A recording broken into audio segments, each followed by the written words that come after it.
Hello everybody, today in this video I'll show you how to upload a video pin on Pinterest, so let's jump right into it.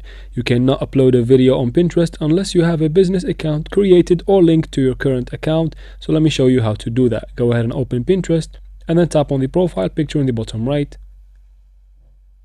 Tap on the three dots in the top right corner and then go to settings.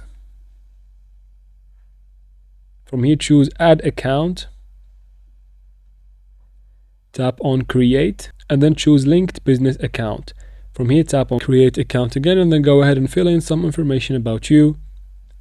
Add a website if you have one. If you don't, tap on no website yet in the bottom and then choose what you are amongst these options. Tap on next in the bottom. From here you'll be asked about your interest in ads. Choose an option and tap on next in the bottom. Tap on next in the bottom again and again here. Tap on create pin. Choose a video from your gallery and then tap on next in the top right corner and the video will be posted to your Pinterest pin. And that's how you do it, guys. I hope this video was helpful. Please like and comment down below.